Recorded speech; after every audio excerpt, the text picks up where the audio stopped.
Part 4 की starting वहीं से होती है जहाँ पर पिछला पार्ट ख़त्म हुआ था। यानी कि हम हमारी हीरोइन को देखते हैं जो कि अपनी ग्रैंडमा के गोद में ही सो जाती है और बहुत ही ज़्यादा इमोशनल हो रही थी क्योंकि उसको उनकी बहुत याद आ रही थी। फिर वो अगली सुबह उठती है और अपना फ़ोन चेक करती है तो उसे पता चलता है के पास सोमी की कई सारी फैमिली फोटो वगैरह भेज रही होती है तो उसकी टांग खींचकर कहती है, वाह, फैमिली की क्लॉथ प्रिंसेस इतनी अच्छी है जिसको कुछ भी नहीं आता, जो मुझसे ज़्यादा इरादा से रहती है। और वह बाकी के मेंबर्स को ब्लॉक कर देती है क्योंकि वह सब उसे कॉल करके डिस्टर्ब कर रहे होते हैं और इनको यह सब कुछ नहीं चाहिए था। और इसी के साथ उसके अकाउंट्स में पैसे भी मिल जाते हैं जो उसकी मॉम ने उसके पास भेजे थे। इसको यह सब चीज़ नहीं चाहिए होता है और इसी के साथ उसे उसके अकाउंट में पैसे भी मिल जाते हैं जो उसकी मॉम ने उसके पास भेजे होते हैं। वह डिसाइड करती है कि वह अपनी ग्रैंड मदर के साथ घूमने जाएगी। वक्त में घूमने जाती है जहाँ पर सभी बच्चों से मिलती है और आज उसके यूनिवर्सिटी के रिजल्ट फाइनल डे होता है। जैसे उसका रिजल्ट आता है पता चलता है कि वह सभी बच्चों में टॉप की है। देखते हैं सोमी जब अपना रिजल्ट चेक करती है उसे पता चलता है कि उसने सिर्फ वह एग्ज़ाम पास किया है और उसकी कोई पोजीशन नहीं है। इसलिए वह अपने पेरेंट्स से प्रॉमिस करती है कि वह दोबारा से अच्छे से पढ़ेगी। पर यहाँ पर उसके डैड के दिमाग में तो बस जीसू का रिजल्ट चल रहा होता है क्योंकि उन्हें पता था कि वह अच्छा स्कोर करेगी। उसकी मदद से वह अपने फैमिली बिजनेस को प्रमोट कर पाएगी और फैमिली के मेंबर्स को एक अच्छी पोजीशन तक पहुंचा पाएगी। इसीलिए वह जीसू को भी कॉल करते हैं। जीसू यहाँ पर उनका फ़ोन उठाती है और कहती है कि उसका एग्ज़ाम साइड ब्लॉक हो गया है और उसका रिजल्ट नहीं दिख रहा था। और यहाँ पर वह ऐसा बोल करके फ़ोन कट कर देती है और अब यहाँ पर उसके पेरेंट्स को समझ में नहीं आता है कि क्या करें, ऐसे कैसे हो सकता है। यहाँ पर हम देखते हैं कि जीसू को पता चलता है कि उसने पूरे कंट्री में टॉप किया है। सभी लोग उसका इंटरव्यू लेने के लिए बैठे हैं और हम देखते हैं कि जीसू अंदर छिपी हुई बैठी थी और बाहर कई सारे पेपर आज ही उसका इंटरव्यू लेने के लिए आए थे।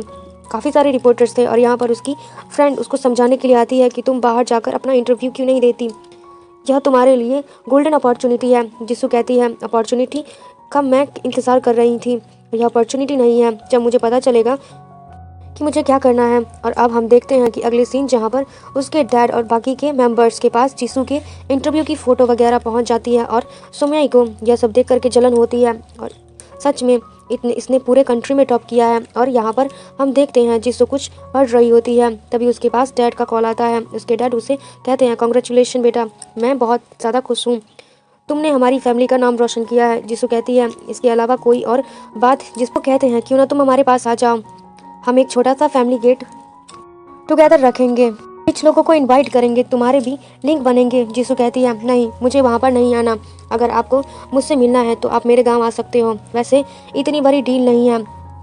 खैर छोड़ो, आप यहाँ पे नहीं आओगे मुझे पता है।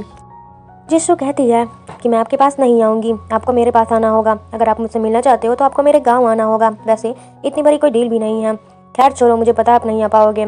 जिसके बाद उसके डैड कहते हैं और पेरेंट्स कहते हैं कि ठीक है, हम तुमसे मिलने के लिए गाँव आने वाले हैं, उसके लिए रेडी हैं। और अब अगले सीन में हम उसके डैड को देखते हैं जो कहते हैं गाँव चलना चाहिए। कई सारे इंटरव्यूअर्स जीसू के पास आएंगे, तब सभी अपनी फैमिली का प्रोग्रेस भी देख पाएंगे। और यह market business strategy ideas so my dear daughter करेगी। बहुत ज़्यादा जेलसी हो रही होती है उसको, अपनी मॉम से कहती है कि मॉम, डैड मुझसे ऐसे बात क्यों नहीं करते, जैसे मैंने कुछ भी किया ही न हो।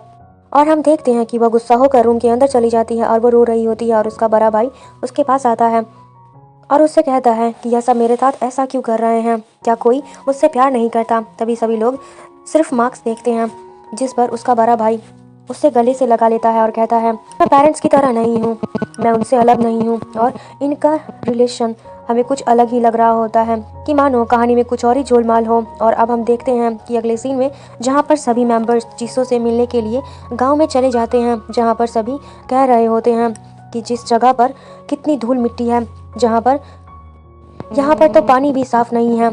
यहाँ पर उसकी मॉम कह रही होती हैं उन्हें तो एयर कंडीशनर भी चाहिए होगा इस जगह पर रहने के लिए। जीसू बोलती है कि यहाँ के लोग ऐसे ही रहते हैं, आपसे अलग, आपको यहाँ पर एडजस्ट नहीं हो पा रहा है तो आप हो सकती हैं, बाकी आपकी मर्जी है, अगर आपको रुकना है तो रुकिए वरना आप जा सकती हैं। जिस पर वह हम देखते हैं अगले सीन में जहाँ पर जीसू देखती है कि बाहर कई सारे रिपोर्टर्स आए हुए थे और अपने फैमिली मेम्बर्स को कॉल के लिए इन्वाइट भी करते हैं।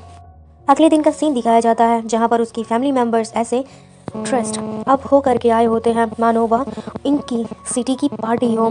पर यहाँ तो गांव का नॉर्मल सा इवेंट होता है जहाँ पर जीसू को अपनी रियल लाइफ स्टोरी और अचीवमेंट के बारे में बताना होता है। यहाँ पर हम देखते हैं कि वह अपनी फैमिली मेम्बर्स से कहती है कि आपको नहीं लगता कि आपने बहुत ज़्यादा चकमाहट वाले कपड़े पहने हैं, जिसकी वजह से जिसकी इतनी रिक्वायरमेंट नहीं है। जिस पर उसकी मॉम कहती हैं अगर तुम्हें चाहिए तो मैं तुम्हारे लिए भी ऑनलाइन ऑर्डर कर सकती हूँ, मुझे अपना साइज़ बताओ, वैसे तुम्हें कितने साइज़ की स्टॉकिंग्स आती है। और यहाँ पर हम देखते हैं कि जीसू जिन की तरह देखती है, उनकी बायोलॉजिकल डॉटर होने के बाद भी उन्हें कुछ भी नहीं पता। और यहाँ पर वह उसके शूज़ का साइज़ पूछते हैं, उसकी कमर का साइज़ पूछते हैं और इन सारी चीज़ों के जवाब देकर उसकी ग्रैंडमदर और उसके ऑर्फनेज हाउस के बाकी सभी मेंबर्स कह देते हैं कि जीसू कहती है ठीक है मुझे कुछ भी नहीं पहनना, और वह अंदर जाने की बात करती है। और यहाँ पर हम देखते हैं कि उसकी फैमिली जो होती है वो डिसाइड करती है कि वह मीडिया के सामने जाकर अपना इंटरव्यू देंगी। और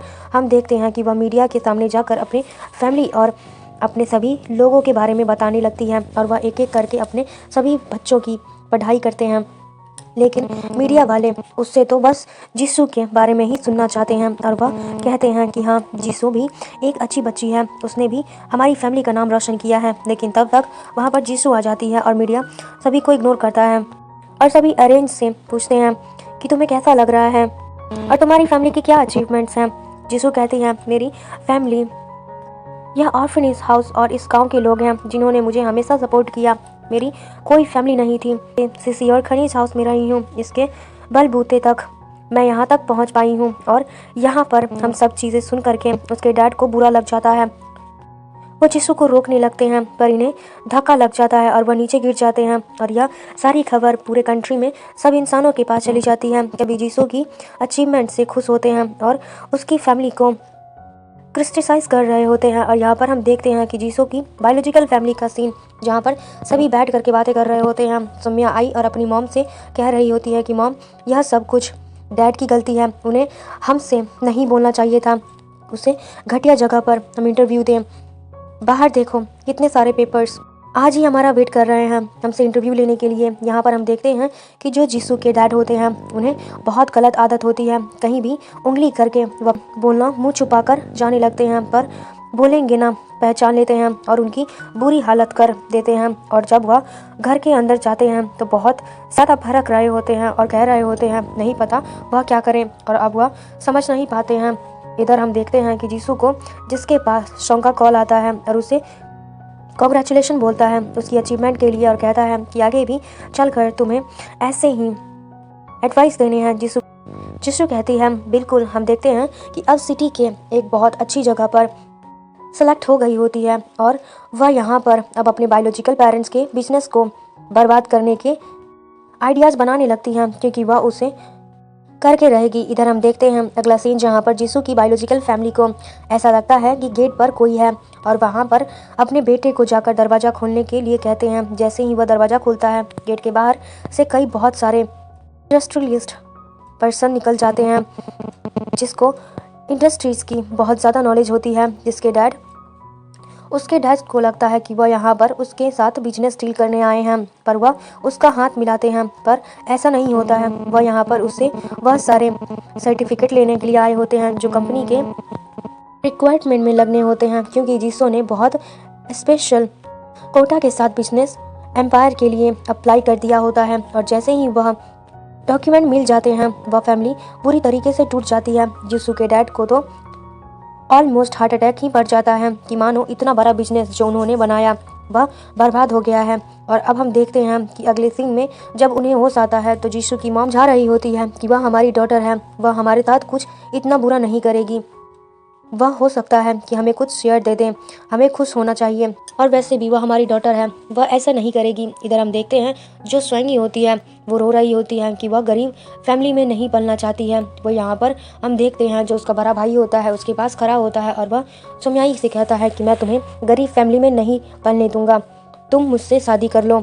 यह बहुत ज़्यादा शॉकिंग होता है। सोम्याई उससे कहती है कि तुम यहाँ क्या कह रहे हो, मैं तुमसे शादी कैसे कर सकती हूँ। जिस पर वह बोलता है कि हम दोनों बायोलॉजिकल ब्रदर सिस्टर तो है नहीं, मैं जानता हूँ, मैं एक डॉक्टर हूँ और मेरे पास काफ़ी पैसा है, मैं चाहता हूँ कि मैं तुमसे शादी कर लूँ। और वह जिस तरह से उसे टच करने लगता है, सुनयाई घबराने लगती है। तब तक वहाँ पर उसकी मॉम आ जाती है और कहती है, या क्या कर रहे हो तुम? क्या तुम लोग मेरे साथ प्रैंक कर रहे हो? ऐसा मत करो, मुझे ऐसे प्रैंक बिल्कुल भी पसंद नहीं आती है। वह भी नीचे गिर जाती है, जिस पर वह बोलता है कि नहीं मॉम, मैं प्रैंक नहीं कर रहा हूँ, यह सच्चाई है। मैं सुमयाई को बहुत ज़्यादा पसंद करता हूँ, मैं उसके बिना नहीं रह सकता, मुझे वह चाहिए ही चाहिए। और यहाँ पर हम देखते हैं कि उसकी मॉम कहती है कि तुमने मेरे नाक कटा दी। और वह बोलता है कि सोच लिया मैंने, बायोलॉजिकल सिस्टर नहीं है, वह मेरी दूर की सिस्टर है। अगर मैं उससे प्यार करता हूँ, जिसमें क्या बुराई है? और वह ज़बरदस्ती सोमी को किस करने लगता है। और यहाँ पर उसकी मॉम जब उसे रोकती हैं तो उन्हें धक्का लग जाता है और वह नीचे गिर जाती हैं। उन्हें अटैक्स पड़ने लगते हैं और उनका दम घुटने लगता है। और यहाँ पर हम देखते हैं कि उसके डैड आकर के, और वह इस मैटर को संभाल नहीं पाते। इधर हम देखते हैं कि जिसो को जो अब दूसरी जगह पर शिफ्ट हो रहा होता है, लेकिन तभी उसके पास उसकी मॉम का कॉल आता है और वह कहती है कि बेटा, मैं तुमसे लास्ट टाइम मिलना चाहती हूँ, मैं बहुत ज़्यादा बीमार हूँ, अपनी मॉम से आखिरी बार मिल लो, वक्त पर नहीं तो मिलना चाहोगी भी तो मैं नहीं मिल पाऊंगी। अब जीशु को ना चाहते हुए भी उनके पास उनसे मिलने के लिए जाना पड़ता है, क्योंकि वह उनकी मॉम होती है। और जब वह उससे मिलने जाती है तो वह बहुत ज़्यादा बीमार होती है। जीशु से वह कई सारी बातें करती हैं। जीशु कहती हैं कि मैंने कभी आपको अपनी मॉम नहीं बोला, और मैंने आपको हमेशा मैडम बोला है, और मैं आज भी आपको अपनी मॉम नहीं बोलूँगी। मैंने प्यार नहीं किया, आप सबने मेरे बस यूज़ किया है अपने ड्रीम्स तक पहुंचने के लिए। और यहाँ पर उसके डैड आ जाते हैं उसकी मॉम को दवाई दिलाने के लिए। जिसु दूर खड़ी होकर के रहती है, उसके डैड से कहती है कि बहुत जल्दी वक्त आएगा, आप सब मेरा इंतज़ार कर रहे होंगे।